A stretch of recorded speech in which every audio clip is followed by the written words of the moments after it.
Hello you beautiful people, I'm back once again down the garage. It seems like it's been an absolute age since I was down here last, and for that I apologise, but in truth I haven't had much time. I've had a lot of my hands in fact, so halfway through surgery, probably just about to see the scars and stuff there, which meant I haven't been able to do too much with my hands, but I thought I needed to do a couple of bits and pieces, and I found a bit of love and I've come down here to sort things out. So what's new? The engine is still in a sort of stripped down state. You can see where the inlet goes across here. This has all been covered up and tucked to the side whilst I've been here, but I've been slowly stripping the thing down. The covers on these I think are magnesium, so a bit of extra care required to strip that down before painting, and as you can see I've been working on stripping everything down here. A friend of mine has very kindly lent me an engine stand, so I'm going to go and pick that up, and then we're going to tear this engine down as far as it's going to go, steam it up, and then paint it. In here I just decided I'd try and mock up the airbox. There's a few too many things in the way as it stands at the moment, but this is the diesel airbox, which is going to sit on the side here. It's bigger than it looks, sort of goes down around here. It takes a really good size filter, for which you can obviously fit a cane in or what have you, but this is going to go into the engine bay. The inlet on the ST170 comes off to the side and goes around. What I think I might do, if it's not the ST170 inlet for whatever reason, if it's a standard black top inlet, either way it's either going to come out up and across or around and across. So I'm going to work out the pipe work to here, and then I think I'm going to have a pipe, silicone pipe, something made up from which it looks standard, unlike the K&M Banana, which I never liked and has obviously split. In the meantime, when I did this conversion, there wasn't really a neat solution for doing the pipe work. So as you can see, it's just all a bit messy, and it sits here. There's several different types of connector, reducer, and it sits just on top of the alternator, which is a bit nasty. Roos Motorsport now actually make a hose kit, of which this is part. They've made me just the bottom hose as opposed to the top hose, which is already a standard one, and I've asked them to say standard one, so from a Mark 6 Escort, because it's got the housing in here for the sensor, temperature sensor. They've done this so it connects across to the ST170 or black top lamp at the angle, and then should connect to the radiator. The radiator is actually sort of more of that angle, but it seems to be pretty compliant, this. And then you can see this goes off to the heater and to the header tank there on the wing, which sort of mimics the shape that is. You can see this sort of curve here, curve there, so that should hopefully fit in and look pretty decent. I've ordered up the paint to doing the engine, and yeah, fingers crossed the next time I update this I will have the engine stand here and the engine on the stand. One problem with not doing this all the time and having bits of a break between doing things is you tend to forget where you got to and what needs to be done. So I'm just looking at the front of this now, and you can see obviously that it needs to be cleaned up. It's in pretty good shape really, but there's a few crusty bits, and by the time we've steamed it and cleaned it, it should be looking okay. Now this has got to go, dipstick.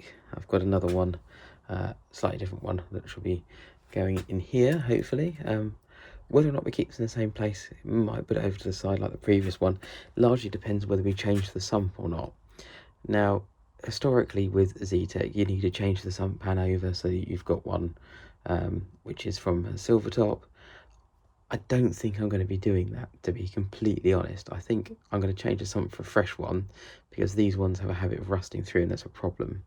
There's a two-part sump, these ones. So you've got the sort of cast section here, and then you've got the just cheap flimsy steel one at the bottom.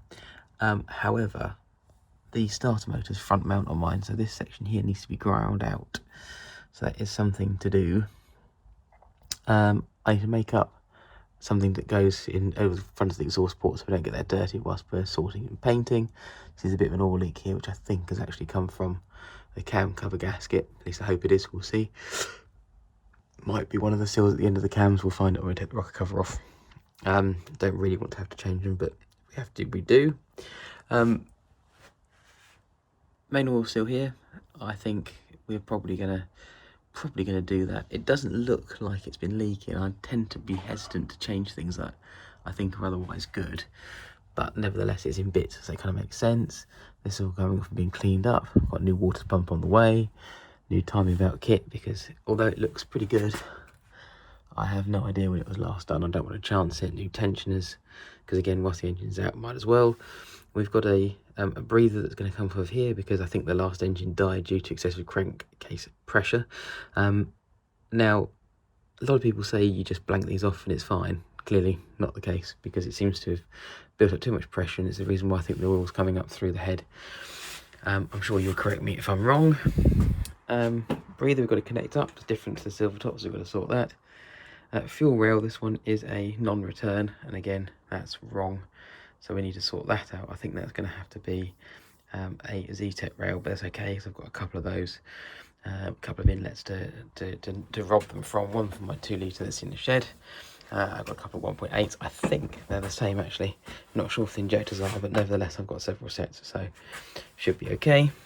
On the back of here we've got a sandwich plate, which is the oil cooler. Now I do have a remote oil cooler which I could set up for this.